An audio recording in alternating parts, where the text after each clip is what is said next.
Praise the Lord. आज के Bible मनन का विषय है आत्मिक अंधापन।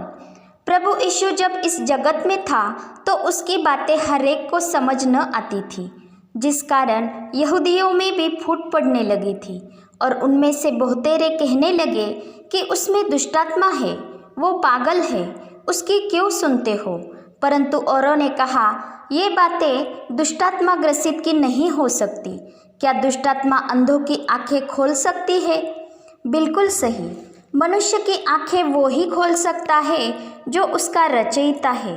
शैतान कभी भी किसी की आंखें नहीं खोलता, परंतु वो ऐसा प्रयास करता है कि मनुष्य की आत्मिक आंखें बंद हो जाए, ताकि जिससे उसकी दैहिक आंखें खुल जाए और उन आँखों से वो परमेश्वर की सृष्टि नहीं बल्कि संसार में की उन वस्तुओं को, उन बातों को देखे जो मिटने वाली तो है परंतु परमेश्वर से उसे दूर करने वाली होती है, और उनकी अभिलाषाओं का पीछा करते हुए वो बहकाया जाए, वो पाप में फंस जाए तथा उसका पाप उसमें हीनता की भावना निर्माण करे और वो आप ही परमेश्वर से छिपा रहे और पाप के कारण सदा डर डर के जिए, उससे दूर भागता रहे तथा परमेश्वर से दूर रहे और परमेश्वर से अलग हो जाए। यही बात उसने आदम और हव्वा के साथ की थी। इसलिए हमारी आत्मिक आंखें खुली होनी चाहिए, क्योंकि 1 कुरिन्थियों 2:11 में कहा है, मनुष्यों में से कौन किसी मनुष्य की बातें जानता है? केवल मनुष्य का आत्मा जो उसमें है। वैसे ही परमेश्वर की बातें भी परमेश्वर के आत्मा के सिवा कोई नहीं समझता। जब हम यीशु मसीह पर विश्वास करके उसे हमारा प्रभु और उद्धारकर्ता जानकर उसका स्वीकार करते हैं, तो हम उस पवित्र आत्मा को पा लेते हैं जो परमेश्वर की ओर से है। तब हम में से संसार की आत्मा निकल जाती है और हम आत्मिक बातों को समझ पाते हैं, क्योंकि उनकी जांच आत्मिक रीति से होती है।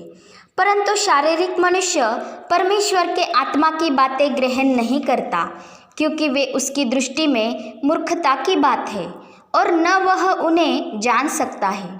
जैसे कि हम देखते हैं कि प्रभु यीशु के पुनरुत्थान के दिन 2 चेले इम्माउस नामक गांव को जा रहे थे और वे यीशु के विषय में ही बातचीत करते हुए चल रहे थे।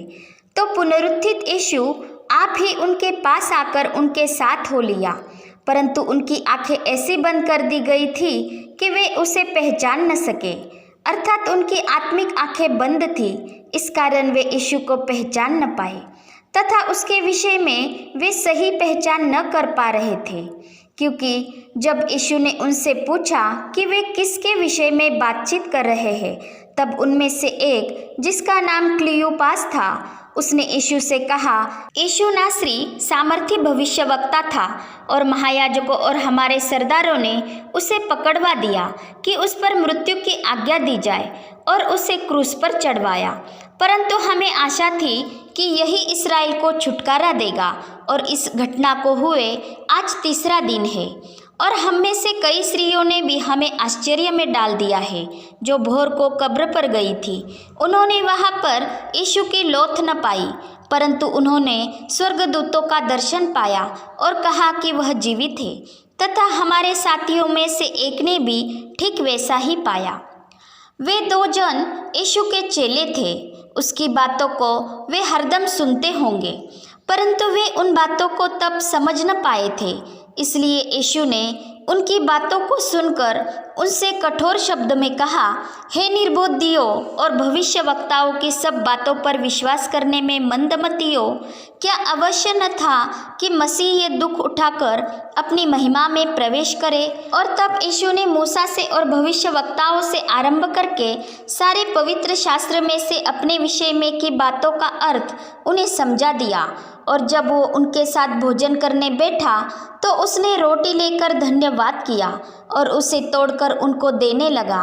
तब उनकी आंखें खुल गई और वो उनकी आंखों से छिप गया। उसी तरह जब यीशु ने चेलों को दर्शन दिया, तो जब उसने पवित्र शास्त्र समझने के लिए उनके मन को खोला और उन्हें हाथ उठाकर आशीष देते हुए उनसे वो अलग हुआ और स्वर्ग पर उठा लिया गया, तो वे उसको दंडवत करके बड़े आनंद से यरूशलेम को लौट गए और लगातार मंदिर में उपस्थित होकर परमेश्वर की स्तुति किया करते थे।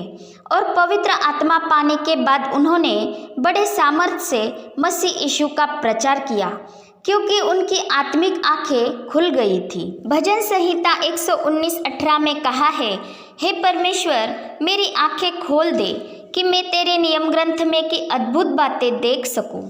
हमें परमेश्वर से ही आत्मिक आंखें खोलने की विनती करनी है, क्योंकि वो ही हमारी आत्मिक आंखों को खोलता है। परंतु हमें उसका एहसास होना चाहिए कि हमारी आंखें बंद है। जैसे कि प्रभु यीशु ने उस अंध बारतिमई से कहा था कि तू क्या चाहता है कि मैं तेरे लिए करूं? तब उस अंधे बारतिमई ने उससे कहा, हे रब्बी, यह कि मैं देखने लगूं। तो यीशु ने उससे कहा, चला जा, तेरे विश्वास ने तुझे चंगा कर दिया है। और वह तुरंत देखने लगा। और जब वो देखने लगा तो वो यीशु से दूर नहीं चला गया, बल्कि यीशु के मार्ग पर ही चलने लगा, अर्थात उसका अनुसरण वो करने लगा। प्रभु यीशु को उसने अपने मन में स्वीकार किया और उसकी बातों पर वो चलने लगा।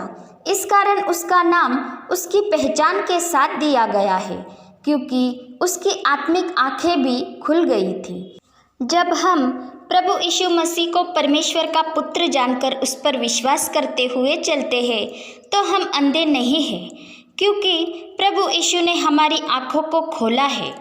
परंतु जब हम उस पर विश्वास न करते हुए अपनी ही समझ का सहारा लेते हुए कहते हैं कि हम अंधे नहीं हैं, हम देखते हैं, तो हमारा पाप बना रहता है।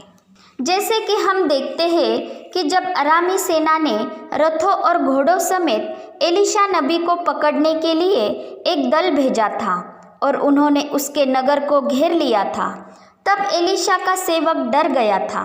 परंतु एलीशा ने उससे कहा, मत डर, क्योंकि जो हमारी ओर है वह उनसे अधिक है जो उनकी ओर है।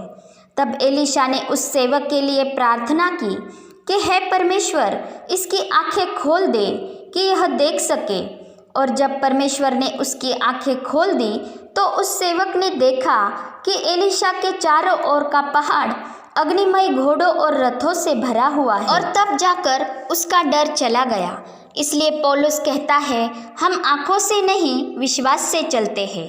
अर्थात पौलुस यह कहना चाहता है कि हम दैहिकता से नहीं वरन आत्मिक नेत्रों से देखते हैं, और आत्मिक लोग जो देख पाते हैं वे सांसारिक या दैहिक लोग नहीं देख पाते।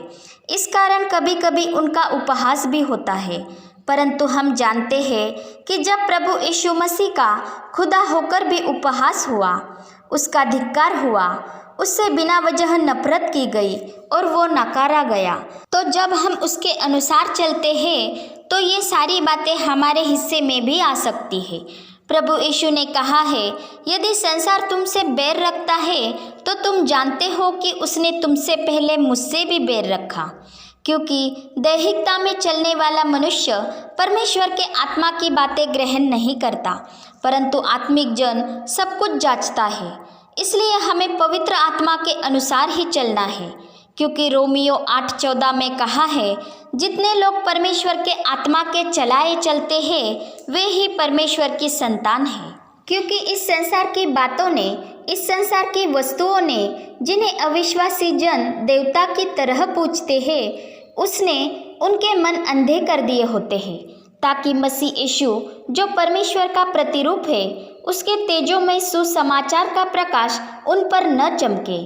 इसलिए हमें उन्हें उस जगत की ज्योति के पास ले जाना है जो प्रभु यीशु मसीह है, ताकि उनके मन में भी सुसमाचार का प्रकाश चमके और उनके मन की आंखें खुल जाए और वे यीशु मसीह के सलीब की शिक्षा को ठुकराते हुए विनाश के मार्ग पर न चले जाए, बल्कि उस मुक्ति के मार्ग पर चलते हुए परमेश्वर के सामर्थ को देखे, जो मुक्ति का मार्ग सिर्फ प्रभु यीशु मसीह है। और उस प्रभु के लिए हम सब तैयार रहे, क्योंकि यीशु जल्दी आने वाला है। पिता परमेश्वर का प्रेम, प्रभु यीशु मसीह का अनुग्रह और पवित्र आत्मा की सहभागिता हम सभी पर बनी रहे। आमीन।